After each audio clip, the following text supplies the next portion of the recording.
안녕하세요. 오늘은 2020년 1월 4일 토요일입니다. 오늘 여러분께 들려드릴 책은 행복한 이기주의자입니다.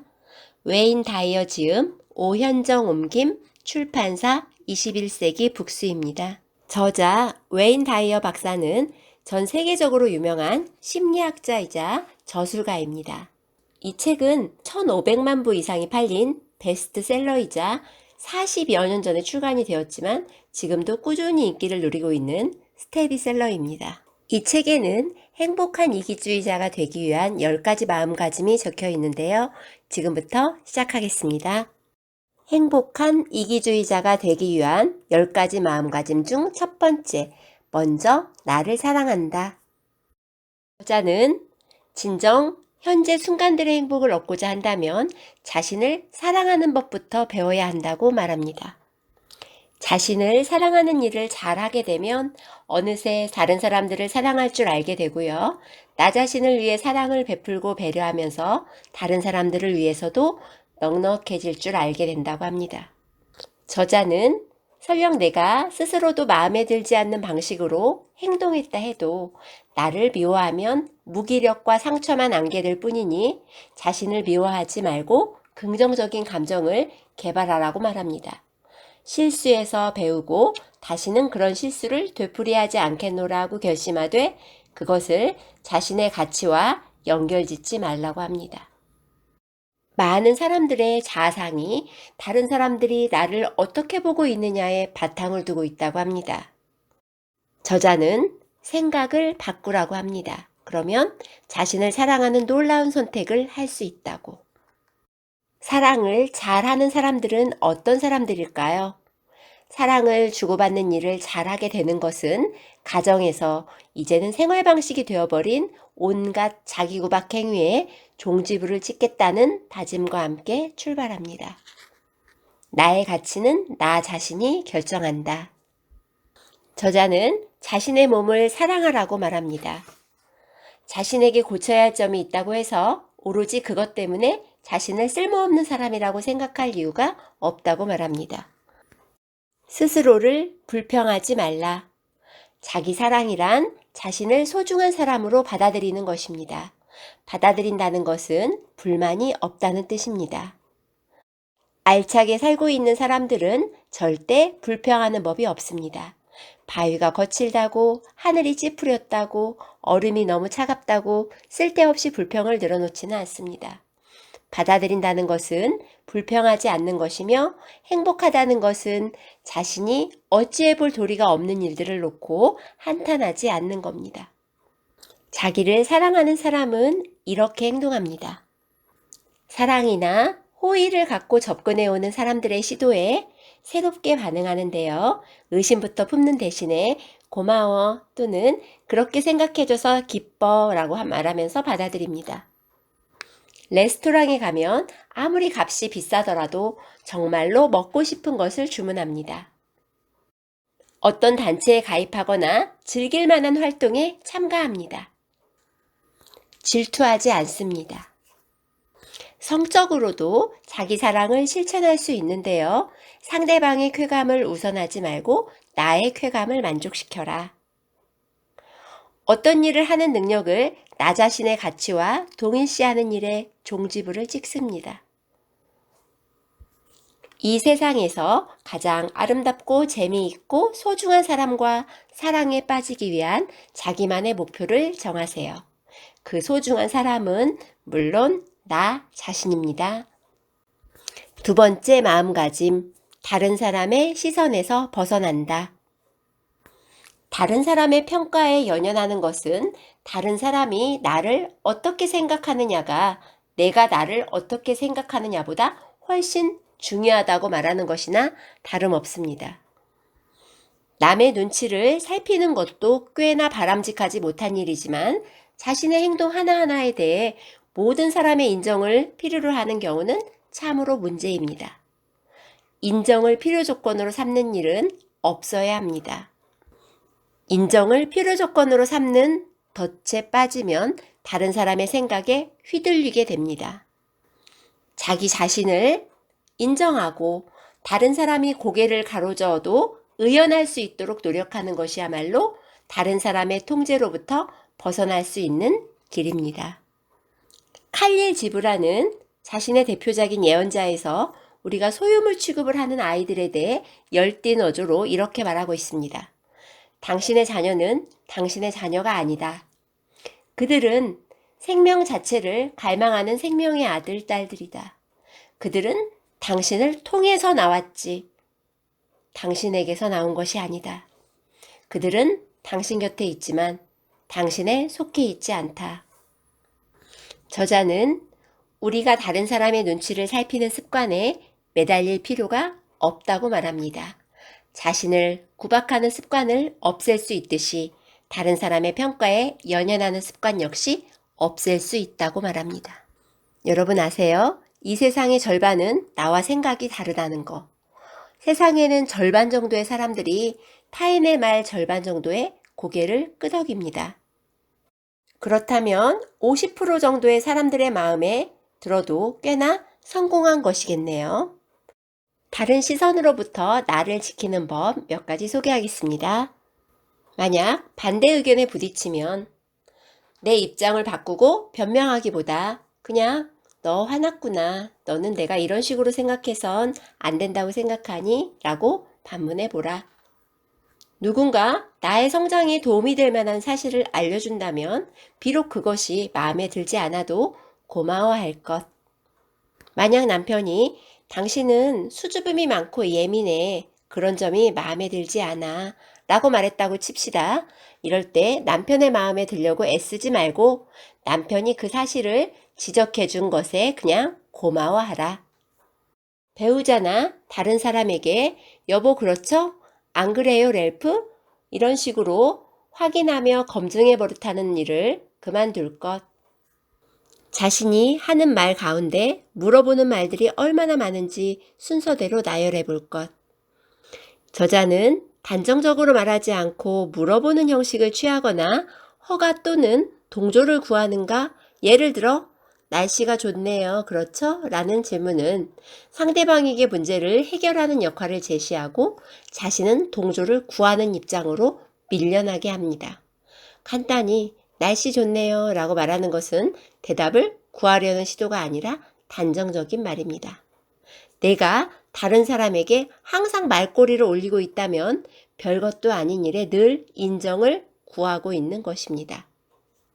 저자는 우리가 박수갈채를 받지 못했을 때 느낄 괴로움에 대비해 면역을 길러야 한다고 말합니다. 세 번째 마음가짐, 과거에 얽매이지 않는다. 그게 바로 나야. 난 항상 그래왔어. 어쩔 수 없어. 난 원래 그래. 자, 지금 네 가지 말은 무늬만 다를 뿐 모두 같습니다. 현재의 순간순간을 한껏 충실하게 살 수 없도록 가로막고 있습니다. 자신을 한계 짓는 부정적 꼬리표들은 두 가지 범주로 나뉘는데요. 첫째 유형은 다른 사람들이 붙여준 거. 어렸을 때 붙여진 채 지금까지 지니게 된 경우고요. 둘째는 귀찮거나 어려운 일을 해야 하는 의무에서 도망가기 위해 자기 스스로 붙인 꼬리표입니다. 단연 첫 번째, 어렸을 적 사람들이 붙여준 꼬리표가 압도적으로 많습니다. 다음에 제시할 꼬리표 중 하나라도 자신에게 적용되고 있다면 변화하려고 노력해야 합니다. 나는 수학, 작문, 독해, 언어 등에 약해. 이 이야기는 당신은 앞으로 변화에 필요한 노력을 기울이지 않겠다는 말을 하고 있는 거나 다를 바 없습니다. 나는 내성적이고 성미가 까다롭고 신경질적이고 겁이 많아. 이런 꼬리표에는 유전적 원인이 있습니다. 그 외에도 나는 운동신경이 없고 몸이 둔해. 나는 매력이 없고 못생겼고 덩치가 크고 평범해. 너무 키가 작아. 나는 정리를 안 하는 편이야. 지나치게 깔끔을 떨어. 칠칠치 못해. 나는 건망증이 있고 부주의하고 무책임하고 무관심해. 나는 늙었어. 중년이야. 지쳤어. 자, 이런 꼬리표를 사용하면 나이를 이유로 들먹이면서 모험적이거나 위험하다고 생각되는 행동을 취하지 않아도 됩니다. 저자는 노력도 변화도 회피하는 이 악순환의 고리를 끊으라고 말합니다. 예를 들어 나는 내성적이다 해서 지금까지는 내성적이었다. 그래서 지금부터 과거를 잊고 나아가기 위한 전략 몇 가지를 소개하겠습니다. 되도록 현재 시제의 꼬리표를 사용하지 말 것. 지금까지는 그랬지 또는 예전에는 나 자신을 그렇게 생각했지 등 과거 시제를 사용하라. 자신을 망치는 꼬리표를 붙인 행동에 대해 일기를 쓸 것. 꼬리표를 하루에 한 가지씩 없애도록 노력할 것. 여자는 타고난 본성 같은 것은 없다고 합니다. 그 말 자체는 사람들을 멋대로 분류하고 구실을 만들어내기 위한 것입니다. 저자는 우리의 꼬리표들은 모두 후천적으로 몸에 밴 회피 방식이기 때문에 마음만 먹으면 얼마든지 극복할 수 있다고 합니다. 내가 붙이는 새로운 꼬리표. 다른 사람들이 나를 대신해 붙인 꼬리표나 내가 스스로 붙이고 다니는 꼬리표와 전혀 관련 없는 참신하고 멋스러운 꼬리표를 생각해보라. 하도 써서 닳고 다른 넌더리 나는 꼬리표들 때문에 인생을 알차게 살지 못해서야 되겠는가? 배움에 대해 아서왕을 보좌한 뛰어난 능력의 마법사 멀린이 한 말을 기억하라. 세상이 어떻게 움직이고 있는지, 무엇이 세상을 움직이는지를 배워라. 오로지 배움만이 정신력을 지치지 않게 하고 소외시키거나 괴롭히지 않으며 두렵게 하거나 불신하거나 꿈에서도 후회하지 않게 한다. 배움은 당신을 위한 것이다. 행복한 이기주의자가 되기 위한 네 번째 마음가짐. 자책도 걱정도 하지 않는다. 일생에서 전혀 도움이 안 되는 감정이 두 가지가 있습니다. 이미 일어난 일에 대한 자책감과 아직 일어나지 않은 일에 대한 섣부른 걱정이 바로 그것입니다. 걱정은 미래, 자책감은 과거에 대한 반응이지만 둘 다 현재 자신을 불안하게 하거나 꼼짝 못하게 한다는 독일한 목적을 수행합니다. 미국의 작가 로버트 존스 버데트는 골든데이에서 이렇게 적고 있습니다. 사람이 이성을 잃고 날뛰게 되는 것은 오늘의 경험 때문이 아니다. 어제 일어난 일에 대한 회한과 내일 들춰질지도 모르는 일에 대한 두려움 때문이다. 자책감이나 걱정은 어쩌면 우리 문화에서 가장 흔한 고민거리일런지도 모릅니다. 여기에서 골든데이는 바로 오늘을 말합니다. 그리고 자책감과 걱정이라는 우둔함을 이렇게 요약합니다. 일주일 가운데 내가 절대 걱정하지 않는 이틀이 있다. 그 걱정 없는 이틀에는 두려움과 불안이 결코 넘볼 자리가 없다. 하루는 어제, 그리고 또 다른 하루는 내일이다. 자책감은 과거의 일 때문에 현재 무기력한 상태가 되는 것입니다. 그리고 그 무기력의 정도는 다소 안절부절 못하는 것에서부터 심각한 우울증에 이르기까지 다양합니다. 여러분, 실수에서 배우는 것은 건전한 일이고요. 성장에 반드시 필요한 것이라는 거 기억하세요. 다음은 희생과 사랑으로 포장된 자책감에 대한 얘기를 들려드리겠습니다. 나는 너를 위해 희생했다라는 마음을 갖게 하는 것은 자책감 유발제로 매우 효과적인 방법인데요. 부모들은 자식에게 뭔가를 해주기 위해 자신의 행복을 포기한 어려운 시절을 죄다 들먹입니다. 내가 18시간이나 배 아파 너를 낳았어. 나는 너 하나 바라보고 산다. 네 아버지랑 이혼 못하고 사는 것도 다 너 때문이야.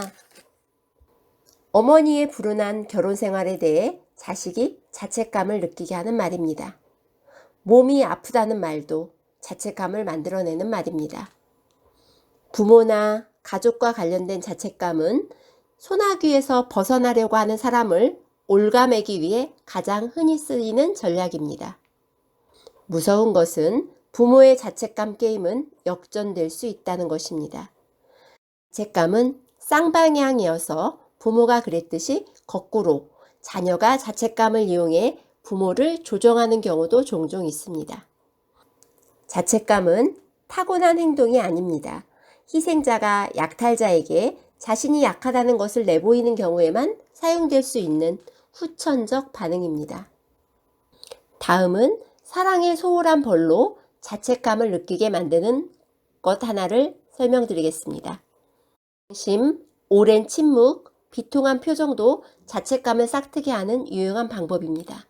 당신과 말하고 싶지 않아. 뭘 잘했다고.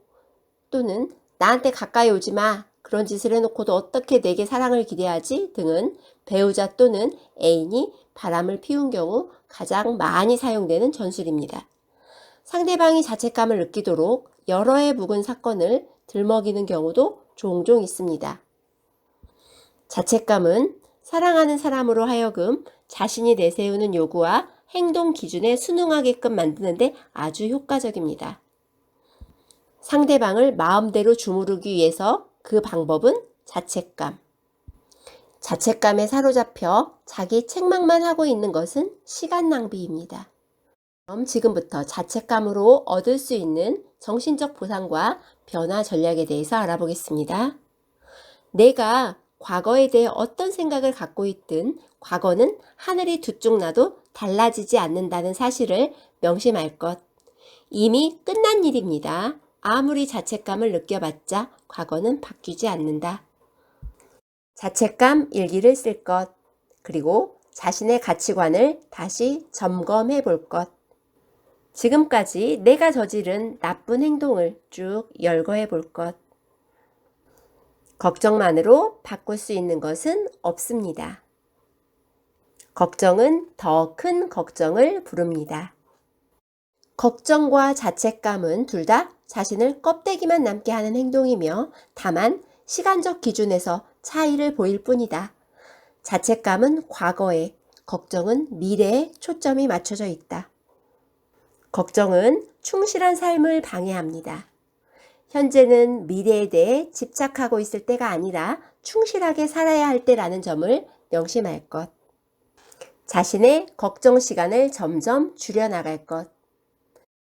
오전, 오후 10분씩을 걱정하는 시간으로 지정하라. 그 시간 내에는 불행이 일어날 온갖 가능성에 대해 마음껏 고민하라. 그런 다음 정해놓은 시간을 넘기는 걱정이 있으면 능력껏 생각을 제어하면서 다음의 걱정 시간까지 미루어둬라. 그렇게 하면 비록 짧은 시간이라도 그런 낭비적인 방식으로 시간을 쓰는 것이 얼마나 어리석은 짓인가를 깨닫게 될 것이다. 그리고 언젠가는 자신의 걱정 시대도 완전히 없어질 것이다. 현재를 살아라. 현재가 바로 자책감이나 걱정에 사로잡힌 행위를 이해하는 열쇠다. 현재를 충실히 살아가고 과거나 미래에 매몰되어 현재의 순간들을 헛개비처럼 보내지 않는 법을 배워야 한다. 숨 쉬고 있는 것은 지금 이 시간뿐이다. 5번째 마음가짐, 새로운 경험을 즐긴다. 미지의 세계 탐색에 전 생애를 바친 알베르트 아인슈타인이 내가 신봉하는 것이라는 제목의 논문에서 이렇게 말하고 있습니다. 가장 아름다운 경험은 신비다. 신비야말로 모든 예술과 과학의 진정한 원천이다. 여러분, 우리는 자기 자신을 충분히 신뢰하고 있다면 무엇이건 못 해낼 게 없습니다. 천재라고 불리는 사람들, 놀랄 만큼 멋진 삶을 살았던 사람들을 떠올려 볼까요? 그들은 오로지 하나만 잘했던 사람들이 아닙니다. 미지의 것을 피하는 사람들도 아니었습니다. 그들도 우리와 똑같은 사람입니다. 유일한 차이라면 그들은 다른 사람들이 감히 밟지 못한 곳을 기꺼이 가로질러 갔다는 것입니다. 우리는 어렸을 적 메뚜기를 가지고 놀았던 경험이 있었을 것입니다. 이유가 있었는가? 그저 재미있었기 때문입니다. 언덕을 오르고 여기저기 뛰어다녀 보기도 했지요. 이유가 있었는가? 그냥 그러고 싶었기 때문이었지요. 그러나 어른이 되면 하는 일마다 그럴듯한 이유를 붙여야 합니다. 그토록 이유를 유난스레 찾아내는 것은 성장할 수 있는 기회를 막습니다. 지체 높으신 분들은 즉흥적이 되는 것을 꺼려하는 경우가 많습니다. 그들은 자신이 어리석은 것들을 맹목적으로 추정하고 있다는 사실도 모른 채 경직된 방식으로 평생을 살아갑니다. 대학원에서 현직 교사들에게 강의를 하는 동료가 있는데 그는 곧잘 30년이 넘도록 교직에 몸담는 그 노땅 선생님들에게 이런 질문을 던졌다고 합니다. 정말로 30년 동안 학생들을 가르치셨습니까? 한 해를 재탕에 30번 가르치신 건 아니고요? 저자가 독자들에게도 묻습니다. 당신은 1만 일이든 그 이상이든 지금까지 살아온 나날들을 진정으로 살아왔는가?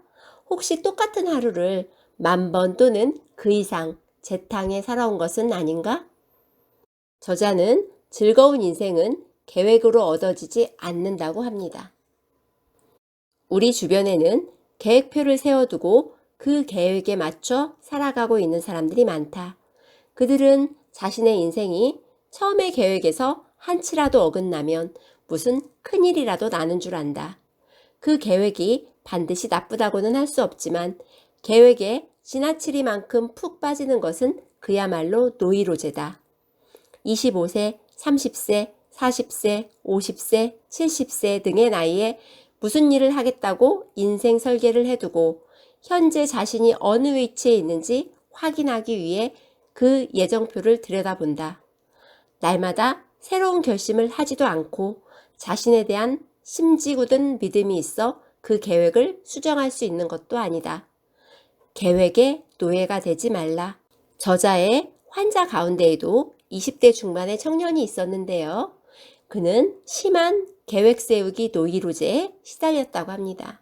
상담 결과 그 환자는 못 말리는 계획 집착증 환자라는 것을 알 수 있었다고 합니다.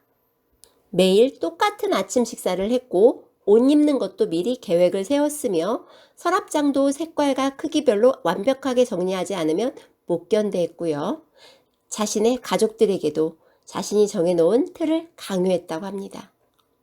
요컨대 그는 정돈된 인간형이었고요. 몹시 불행했습니다. 그에게는 창의력, 혁신, 인간적 따스함이 부족했습니다. 그는 사실상 자기 자신에게도 정해진 틀을 강요하면서 모든 것이 제자리에 놓이는 것을 인생의 목표로 삼은 것입니다. 그는 지금은 의식화된 방식대로 살아가지 않고 날마다 노력을 기울이며 인생을 즐기는 법을 배우고 있다고 합니다. 확실해야 할 것은 내 마음뿐이다. 여러분, 믿을 수 있는 것은 나 자신뿐입니다. 외적인 안전의 덫에 빠지지 말라. 그것은 내가 살아가고 성장하며 내 역량을 충분히 발휘하는 능력을 앗아갈지도 모른다. 저자는 반드시 완벽하려고 하지 말라고 합니다. 대체 왜 무슨 일이든 안간힘을 쓰고 잘해야 하는가? 누군가가 점수를 매기기라도 하는가? 윈스턴 처칠은 완벽주의에 대해 다음과 같은 유명한 글귀를 남겼습니다. 완벽이 아니면 모두 소용없다라는 격언을 한 단어로 줄이면 무기력이다. 최선을 다하라는 완벽주의적인 말은 우리를 잔뜩 움츠려들게 한다. 최선을 다하라는 말을 그냥 하라로 바꿔보자. 그냥 하라. 당신은 늘 다니던 길로만 다니는가? 저자는 익숙한 길에서 경로를 벗어나라고 합니다. 다음은 신비로운 것과 미지의 것에 맞붙기 위해 필요한 전략들입니다. 레스토랑에 가면 한 번도 먹어본 적 없는 요리를 주문하라. 그 이유는 색다르고 맛있을지도 모르니까. 늘 몰려다니는 패거리들 말고 모르는 사람들과도 어울려라. 하는 일 모두에 이유가 있어야 한다는 생각을 접을 것. 약간 모험을 해 일상의 틀에서 탈출해 볼 것. 예약도 하지 말고 지도도 없이 무작정 여행을 떠나는 것은 어떨까? 원하는 것은 무엇이든 가질 수 있다는 공상을 즐길 것. 나는 잘 못해 라고 말하면서 항상 회피해온 어떤 일을 시도해 볼 것. 성장의 반이 여는 단조로움과 죽음이라는 사실을 명심할 것. 최선을 다하라 대신 나에게 중요한 것을 선택하고 열심히 해보라. 하고 싶은 것은 그냥 하라를 나와 자녀를 위한 신조로 삼는다. 최선을 다하지 않으면 좀 어떤가? 사실 그 모든 최선을 다하라 증후군은 잘못된 통념이다. 어떤 일에 고의적으로 실패해 볼 것. 미지의 것을 깊이 하려고 할 때 내가 지금 또 이러는구나 하고 자각하는 것이 중요하다. 깊이 해왔던 사람들과 대화를 나눠볼 것. 지금까지 미지에 대한 두려움에 맞서기 위한 좋은 방법들을 제시했는데요. 저자는 미지의 것을 두려워하지 말라고 말합니다. 두 갈래로 나눈 길을 떠올려 보라. 한쪽 길에는 안전이 있고 다른 한쪽 길에는 개척되지 않은 멋진 미지의 세계가 있다. 자, 어떤 길을 선택할 것인가? 미국의 시인 로버트 프로스트의 가지 않는 길에서 그 문제에 대해 이렇게 답했다. 숲속에 두 갈래 길이 있었다고. 나는 사람이 적게 간 길을 택하였다고. 그리고 그것 때문에 모든 것이 달라졌다고. 오늘은 행복한 이기주의자가 되기 위한 10가지 마음가짐 중 5가지 들려드렸습니다. 다음 시간에는 나머지 5가지 6번부터 10번까지 들려드리겠습니다. 이상 꽃사슴이었습니다. 감사합니다.